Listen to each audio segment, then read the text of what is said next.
Yo, Bakayalo, Konoyalo, et oui, on se retrouve pour une petite review de Terminator 0 qui est disponible sur Netflix, épisode 1, parce que j'ai pas vu la suite. Je me suis arrêté là, je ne sais pas si je vais prendre la suite, mais avant de commencer la petite review, instant auto-promo, bien évidemment, mon manga Wolfus, disponible légalement et gratuitement sur Manga Draft. Je te mets le lien en description, comme ça tu pourras cliquer dessus, et après tu me fais un petit retour par rapport à ce banger. Je le répète, Wolfus, mon manga, disponible légalement et gratuitement sur Manga Draft, lien en description. Mais on va parler de Terminator 0 épisode 1 qui est disponible sur Netflix, et j'ai envie de dire à quoi ça sert en fait de faire un animé sur Terminator, parce que là après cet épisode je me demande est-ce qu'il y a un intérêt en fait, parce que moi j'ai déjà vu les films Terminator, je me dis mais attends, mais c'est déjà vu ça, on est en train de nous, en plus c'est au ralenti sur l'épisode 1.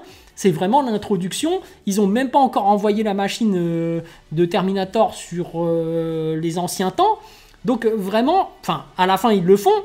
Mais au final, bah, tu te dis, mais tout ça, je connais déjà. Les histoires de Sarah Connor. Tu vois, moi, après, peut-être que cet animé s'adresse aux gens qui n'ont jamais vu Terminator. Pour les nouvelles générations, les gens des années 2000. Mais Terminator, pour moi, c'est un grand classique que j'ai déjà vu plusieurs fois. Et là, en fait, on te ressort du réchauffé, en plus en animé. Donc moi, je trouvais que les films, c'était déjà très bien.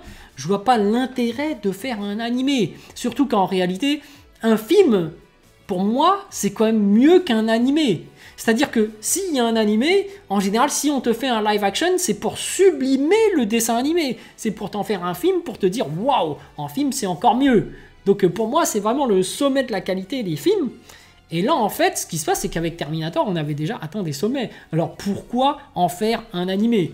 Alors, effectivement, il y a des choses que tu peux pas faire en film, parce que quand tu as trop d'effets spéciaux, c'est mort. Mais sur Terminator, ils avaient vraiment réussi à faire des machines assez réalistes, à faire des combats, des tirs, ils ont utilisé le budget d'Hollywood pour ça. Donc, ça a très bien marché. Mais en réalité, dans les animés, c'est vrai que en fait, tu peux te permettre de faire beaucoup plus de choses. C'est-à-dire que voilà, tu peux faire arriver des aliens, tu peux faire arriver des trucs de je sais pas quoi. Ou en film, c'est beaucoup plus dur à réaliser parce qu'il te faut beaucoup plus de budget.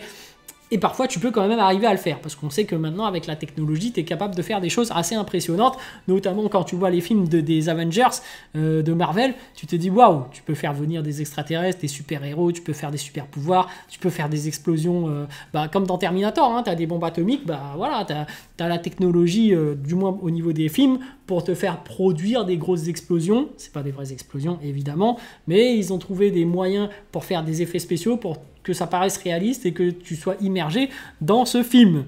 Bref, par rapport à ce Terminator 0, je vois pas trop l'intérêt, parce qu'effectivement, on voit qu'au tout début, on assiste à la naissance de Skynet, hein. Enfin, j'ai bien l'impression que c'est ça. Bref, t'as un grand chercheur qui est en train d'étudier les intelligences artificielles, on va dire ça, et qui finalement va générer un robot, et je pense qu'il va l'envoyer dans le passé, et c'est ce qu'il a fait, pour protéger une personne dans le passé, parce que justement dans le futur, les machines, Skynet, etc., vont trouver le moyen de pouvoir envoyer eux aussi leurs machines dans le passé. Donc il faut bien quelqu'un pour contrer l'autre. Et finalement, bah, c'est ça l'histoire, hein. On connaît déjà Terminator. On voit que ça c'est pour amorcer Sarah Connor dans le passé. Mais on voit vraiment là, dans le futur, comment ça se passe. On voit qu'il y a une rébellion, effectivement, comme prévu, qui se rebelle qu'ils arrivent à survivre contre les machines qui sont contrôlées par Skynet, et que c'est cette rébellion, cette résistance qui va réussir à résister aux machines et empêcher la fin du monde. Il n'y a rien de nouveau, hein. Moi je le dis. Bon, voilà. En fait, tout ça, pourquoi je fais cette vidéo, c'est pour vous dire que je vais certainement pas regarder la suite, parce que je ne vois pas d'intérêt. Donc je vais certainement attendre qu'il y ait...